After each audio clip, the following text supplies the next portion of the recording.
I'm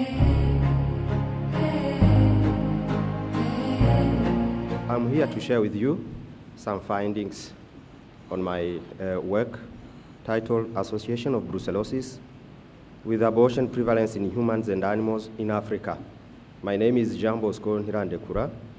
I'm based at Sokoine University of Agriculture in Tanzania. And this work has been shared with other researchers from Sokoine University and also from University of Zambia and the National Institute for Medical Research in Tanzania. So actually, brucellosis is among the zoonotic diseases, and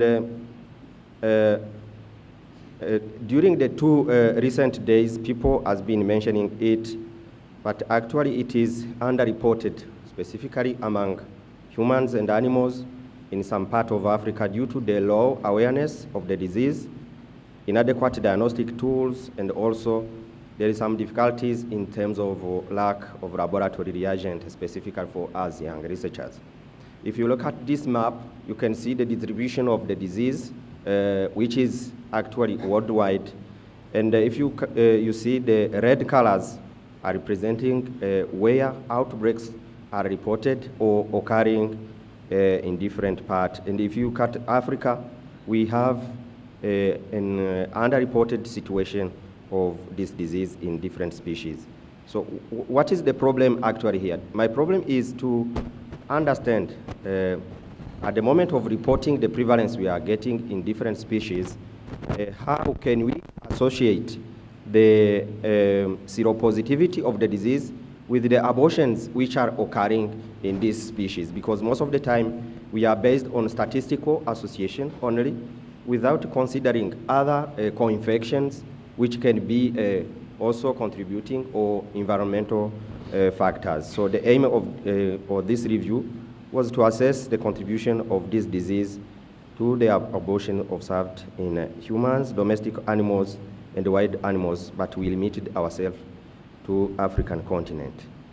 So we used the traditional method for retrieving the information from Google Scholar, and we used an article published in English and in French.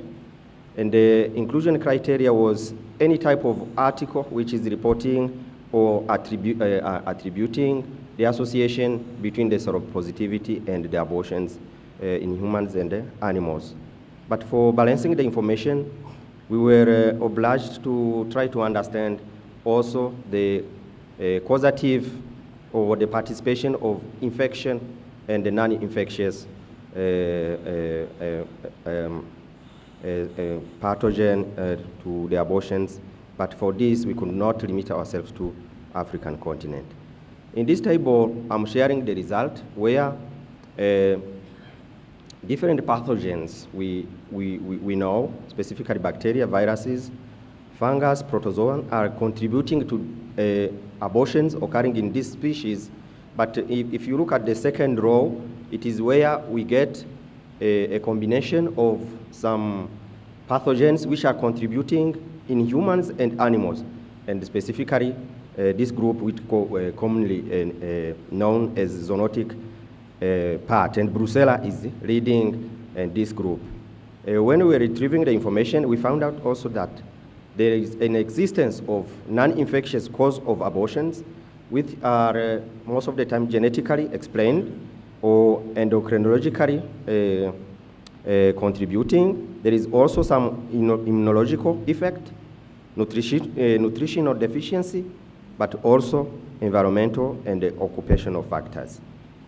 In this figure, we try to understand how different authors and reporters were designed their study, or which diagnostic tools they are using, and what type of data they are reporting. And also sometimes we are omitting the important part, which is ethical considerations, specifically why we are working on animals and in humans. And we can see that East Africa, actually East Africa and the southern part of Africa, it is where we get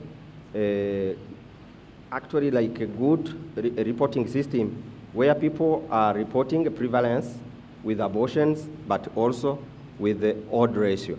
And specifically in this study, we find out that the major diagnostic tools are based on serology tools, but we are omitting much the molecular aspect. So as I was mentioning, the pathogenesis of brucellosis in different species may be understood, but we have to try to know also the contribution of other infections or the environmental participation. For that, we are proposing a monitoring of exposure, like aborted material, the consumption of unpasteurized milk, but also there are some practices of artificial insemination. And if we are monitoring them, and we are combining with the different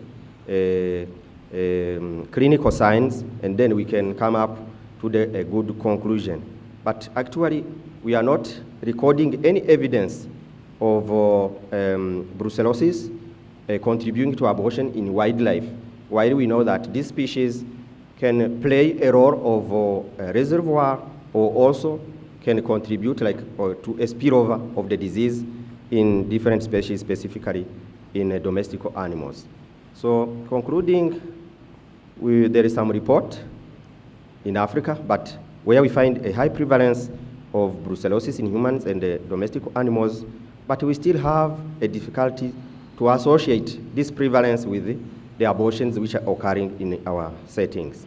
So also we find out the major diagnostic tools are based on serological part, but we are recommending molecular approach where we can get enough information. And we are proposing also an epidemiological collection based on a longitudinal and a case control study where we can get and monitoring enough information for making clear conclusions.